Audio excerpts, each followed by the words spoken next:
എല്ലാ സ്ഥാനങ്ങളും നഷ്ടപ്പെട്ട് കഴിഞ്ഞപ്പോഴല്ലേ ഇത് പറയുന്നുള്ളൂ.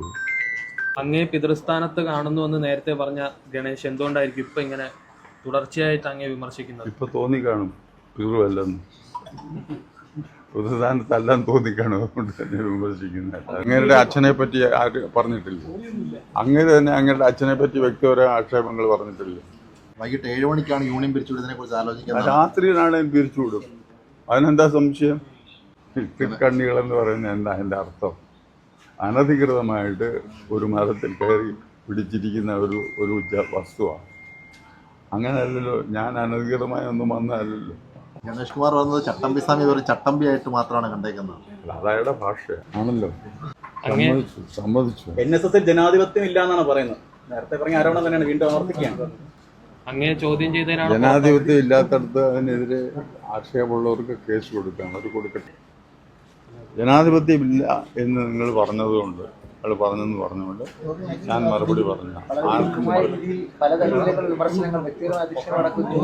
അത് ഇപ്പം ആരെല്ലാം പറഞ്ഞു? അങ്ങേരുടെ അച്ഛനെ പറ്റി ആര് പറഞ്ഞിട്ടില്ല? അങ്ങേര് തന്നെ അങ്ങയുടെ അച്ഛനെ പറ്റി വ്യക്തിപരമായ ആക്ഷേപങ്ങൾ പറഞ്ഞിട്ടില്ല ഇല്ലേ?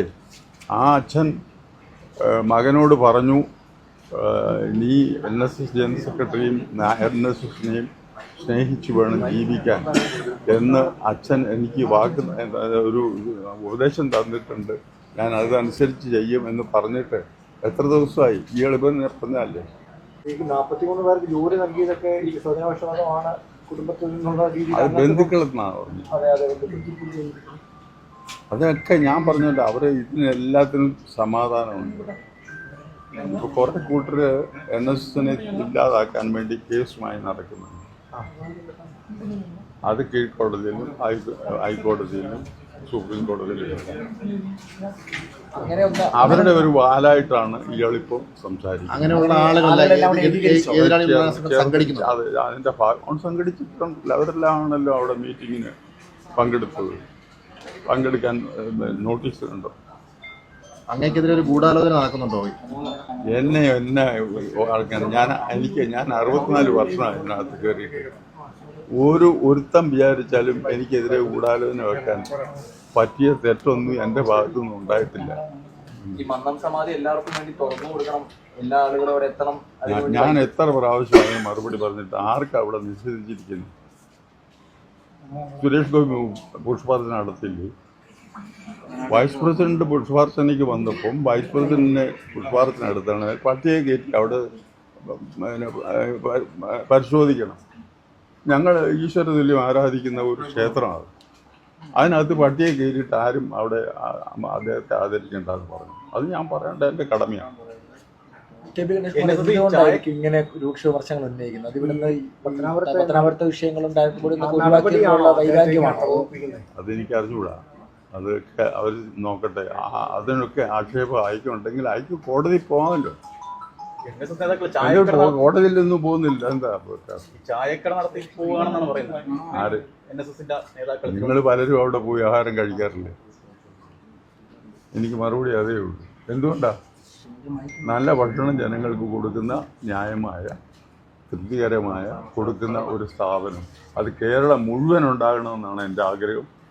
എനിക്ക് ഒക്കുമെങ്കിൽ ഞാനത് കേരളത്തിൽ ഇനിയും കൂടുതൽ പത്മ കഫേകൾ ഉണ്ടാക്കാൻ ജനങ്ങൾക്ക് വേണ്ടിയിട്ടാണ്, അല്ല വേറെ ലാഭത്തിന് വേണ്ടിയിട്ടല്ല. ഗണേഷ് കുമാർ അടക്കമുള്ള പ്രധാനമായി ഉന്നയിക്കുന്ന ഒരു പ്രശ്നം ഈ കുടുംബത്തിൽ നിന്ന് കൂടുതൽ ആളുകൾക്ക് വീണ്ടും വീണ്ടും ജോലി കൊടുക്കുന്നുള്ളതാണ്. 43 പേരുടെ അല്ല, അതിനൊക്കെ നിങ്ങൾ അന്വേഷിച്ച് കണ്ടുപിടിക്കൂ. എൻ്റെ കുടുംബത്തിൽ നിന്ന്, എൻ്റെ കുടുംബം എന്ന് പറയുന്നത് ഇത് കേരളം മുഴുവനുള്ളത് എൻ്റെ കുടുംബം. ഒരു നായരെന്ന് പറഞ്ഞാൽ അതിൻ്റെ നേതാവെന്ന് പറഞ്ഞാൽ എൻ്റെ കുടുംബം കേരളം മുഴുവനുള്ളതാണ്. എങ്ങനെ വേണേൽ നിങ്ങൾ നിശ്ചയിച്ചോളൂ. ഞാൻ അനധികൃതമായിട്ട് ഒരു മനുഷ്യർക്കും ഞാൻ നിയമനം കൊടുത്തിട്ടില്ല. അതൊക്കെ ഇവിടുത്തെ കീഴ്വഴക്കം അനുസരിച്ചല്ലാതെ ഒരു തെറ്റും ഞാൻ ചെയ്യാൻ ശ്രമിച്ചിട്ടില്ല.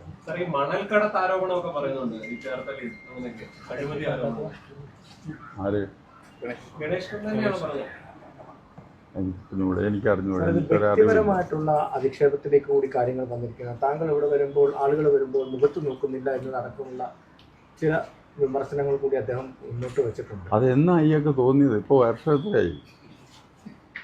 എല്ലാ സ്ഥാനങ്ങളും നഷ്ടപ്പെട്ട് കഴിഞ്ഞപ്പോഴല്ലേ ഇത് പറയുന്നുള്ളൂ, അല്ലേ? അപ്പൊ അത് തന്നെയാണ് കാരണം. സ്ഥാനമാനങ്ങൾ പോയത് കൊണ്ട് പറയുന്നതാണെന്നാണോ? അല്ല, അത് നിങ്ങൾ തീരുമാനിച്ചോളൂ. അയാൾക്കിപ്പോൾ എന്തെല്ലാം സ്ഥാനമുണ്ടെന്നും മാനമുണ്ടെന്നും ഒക്കെ നിങ്ങൾക്ക് തീരുമാനിക്കാവുന്ന കാര്യമുള്ളൂ. ഞാനായിട്ട് പറയുന്നില്ല. സമദൂര നിലപാടിനെ ചോദ്യം ചെയ്താണ് തന്നെ അത് പുറത്താക്കാൻ കാരണം എന്നൊക്കെയാണ് പറയുന്നത്. അത് നല്ല നിലപാടാണ്. NSSനെ സംബന്ധിച്ചിടത്തോളം, ജനങ്ങളെ സംബന്ധിച്ചിടത്തോളം അത് നല്ലൊരു നിലപാടാണ്. അത് ഞങ്ങൾ തുടരുക തന്നെ. അതിനെ ചോദ്യം ചെയ്തിരുന്നു ഗണേഷ് കുമാർ. എവിടെ ചോദ്യം ചെയ്തു? ഇതിനകത്തൊന്നും കയറി ആരും ചോദ്യം ചെയ്യാൻ പറ്റത്തില്ല. ഡയറക്ടർ ബോഡി യോഗത്തിൽ ചോദ്യം ചെയ്തെന്നൊക്കെ പറയുന്നത്. സാറിന് ചോദ്യം ചെയ്തതുകൊണ്ടാണ്. ഇവിടെ ഒന്നും ചോദിച്ചിട്ടില്ല. അവിടെ ഗണേഷ് കുമാറിന്റെ പല കാര്യങ്ങളിലും അനുകൂല നിലപാട് പുള്ളിയെ സംരക്ഷിച്ചിട്ടുണ്ട് മുമ്പ് പല തവണയും. അപ്പോൾ അദ്ദേഹം കാണിച്ച നന്ദിയുടെ ഞാനതൊന്നും പറയുന്നില്ല. ഞാൻ അയക്ക് ദ്രോഹമൊന്നും ചെയ്തിട്ടില്ല. അയാൾ എനിക്കൊരു ഗുണവും ചെയ്തിട്ടില്ല. പോരെ, ഞാൻ ഒരു ദ്രോഹവും അയക്ക് ചെയ്തിട്ടില്ല. അയാൾ എനിക്കൊരു ഗുണവും ചെയ്തിട്ടില്ല. പിന്നെന്താ ഈ താലൂക്ക് യൂണിയൻ പിരിച്ചുവിടാനുള്ള കാരണം എന്താണ്? ശരിക്കും ഗണേഷ് കുമാർ അതൊക്കെ ഞാൻ നേരത്തെ പറഞ്ഞിട്ടുള്ള അതൊക്കെ നിയമപരമായിട്ടാണ് ചെയ്തിരിക്കുന്നത്. അങ്ങനെ തെറ്റാണെങ്കിൽ അയക്ക് കോടതി പോകാമല്ലോ. ജനാധിപത്യ വിരുദ്ധമായിട്ടാണ് ചെയ്തിട്ടുള്ളതെങ്കിൽ അയക്ക് കോടതി പോകാമല്ലോ. എന്തിനാ വെറുതെ ഇങ്ങനെ പറഞ്ഞു നടക്കുന്നത്? വൈകിട്ട് 7 മണിക്കാണ് യൂണിയൻ പിരിച്ചുവിടുന്നതിനെ കുറിച്ച് ആലോചിക്കുന്നത്. രാത്രിയിലാണെങ്കിൽ പിരിച്ചുവിടും. അതിനെന്താ സംശയം? ഇവിടെ പിരിച്ചുവിടേണ്ടി വന്നാൽ നിയമപരമായി തന്നെ പിരിച്ചുവിടും. അത് രാത്രിയിലാണെങ്കിലും പിരിച്ചുവിടും. എപ്പോഴാ അവസ്ഥ ഉണ്ടാകുന്നു ഉടനെ തന്നെ ആ താലൂക്ക് യൂണിയൻ്റെ ഭരണസ്തംഭനത്തിനിട വരാതിരിക്കാൻ രാത്രി തന്നെ കോൺസ്റ്റിറ്റ്യൂട്ട് ചെയ്യണമെങ്കിൽ കോൺസ്റ്റിറ്റ്യൂട്ട് ചെയ്യും. ഒരു അവസരം കിട്ടുമ്പോഴെല്ലാം ഇപ്പോൾ വിമർശനമാണ് അദ്ദേഹത്തിന്റെ ഭാഗത്ത് നിന്ന്. അത് നിങ്ങൾ ആലോചിച്ചോളൂ. അങ്ങ് ആ പുള്ളി പറയുന്നത് എന്താണെന്നും പ്രവർത്തിക്കുന്നത് എന്താണെന്നും നിങ്ങൾ തന്നെ നിങ്ങൾക്ക് ധൈര്യമുണ്ടോ അങ്ങയുടെ ചെയ്തികളെ പറ്റി വിമർശിക്കാൻ? ചുമ്മാ പറയുന്നതല്ലല്ലോ, ജനങ്ങൾ കണ്ടുകൊണ്ടിരിക്കുന്നതല്ലേ ഇതെല്ലാം.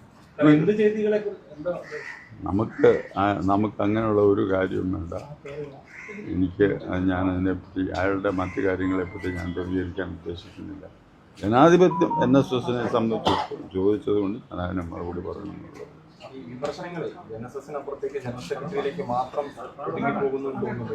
അതാണല്ലോ ഞാനല്ലേ ജനറൽ സെക്രട്ടറി.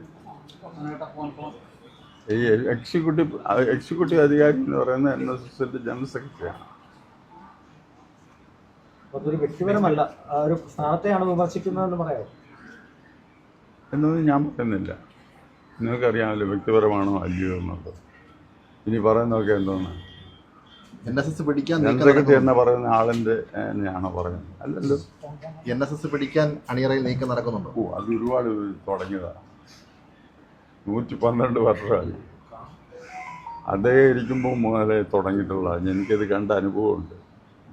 പിടിച്ചവനൊന്നും ഇന്ന് ഇല്ലാതായിട്ടുള്ളൂ. ചെയ്യട്ടെ. നടത്തിയ ജാഥ ഓരോരുത്തർക്കും എത്ര പേരുണ്ടെന്ന് നമ്മൾ കണ്ടില്ല. ദില്ലിയിൽ പാറ്റാ സമരം പോലെ സമരം എങ്ങനെ വേണേൽ നടത്തിക്കോട്ടെ. അതിനെയൊക്കെ നേരിടാനുള്ള കരുത്ത് നായർ സർവീസ് സൊസൈറ്റിക്ക് NSSനെ സ്നേഹിക്കുന്ന നായന്മാർക്കുമുണ്ട്.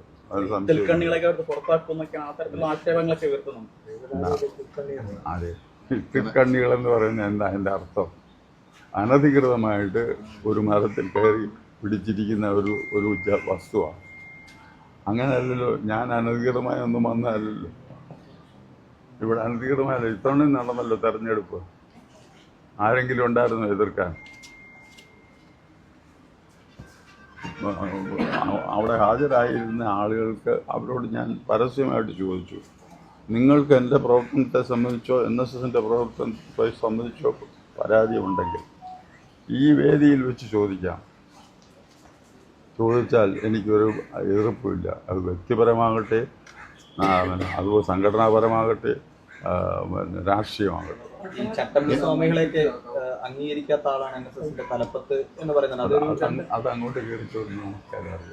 അതിൽ രണ്ട് സമുദായങ്ങൾക്കിടയിൽ ഞങ്ങളിവിടെ സമ്മേളനമൊക്കെ വെക്കുമ്പോൾ ചട്ടമ്പി സ്വാമിയും മന്നത്ത് പത്മനാഭനെയും നിങ്ങൾ കണ്ടിട്ടുള്ളതല്ലേ? പന്തലിൽ വയ്ക്കാതെ കണ്ടിട്ടല്ലേ?